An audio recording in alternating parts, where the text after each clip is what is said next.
It is a privilege for me to be among you in Tiruchi.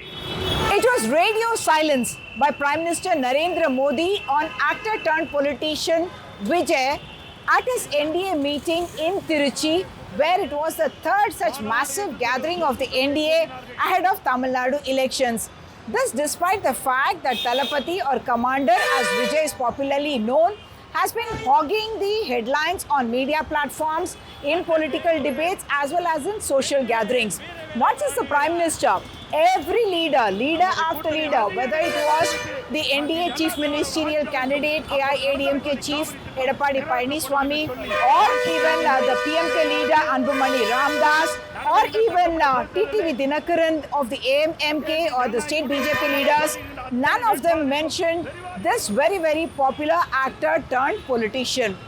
This could mean two things. One, that they want to convey that Vijay or TVK, the party that he represents, do not matter in this election, that they are very marginal players. It could also mean a second thing. It could mean that they are still keeping the options open for what is being spoken about as a possible alliance. What I must point out is that in the last few days, there has been talk that Pawan Kalyan, who is the president of the Janasena party in Andhra Pradesh and also an actor, that he had reached out to Vijay and had suggested or advised him that he must follow what can be called as a Pawan Kalyan template, meaning having a partner in the state and aligning with the BJP at the center, meaning he went with the Telugu Desam in Andhra Pradesh and with the BJP at the center as part of the NDA, and therefore asking Vijay as well to join the AIADMK plus the BJP as part of the NDA itself. I must point out that there are three factors in this that I must point out. One, that neither the TVK nor the BJP have said that there is any such move, but politics, as we all know, is a game of all possibilities, and therefore the options may still be open. One thing could be tricky, however, because both Vijay as well as his supporters see him as a chief ministerial candidate, and EPS, who has been projected as the NDA's candidate, chief ministerial candidate, is no way going to give up that position or play second fiddle to Vijay. The second aspect is that, yes, while Vijay and the TVK are estimated to have a support of 17 to 20%,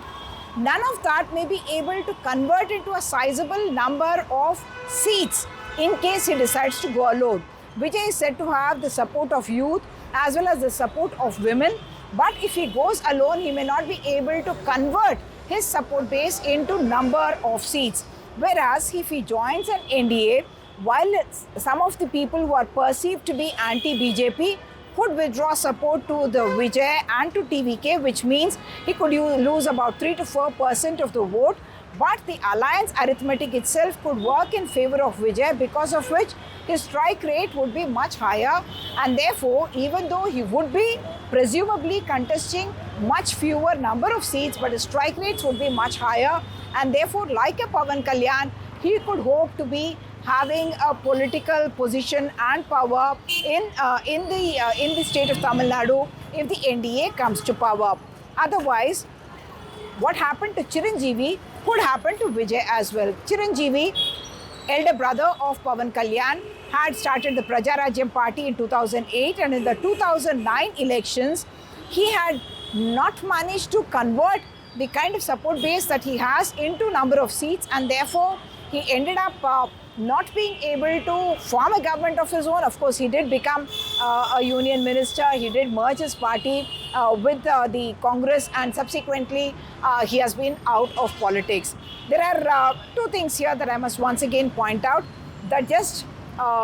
in this week we have seen the CBI issue summons to Vijay, and he had answered saying that he would like 2 weeks' time because he is in the process of making selection of candidates, and that he would like to be questioned by the CBI in Chennai. Whereas the CBI once again has asked him to appear before them on the 15th of March, and he has now agreed, and even the venue is not going to be Chennai. He's been called to Delhi, and some analysts see this as a pressure tactic. I must point out or want the viewers to note that Vijay so far has not criticized the BJP or the centre on the issue of the kind of obstacles that has been laid in the release of his last feature film, which is Jananayagan. And in the last few meetings, he has actually not criticized or taken on the centre, and his target has also been only the DMK, just like for the AIADMK also, the NDA alliance also, the target has largely been the DMK. So watch the space for more analysis and also the developments that are happening in Tamil Nadu.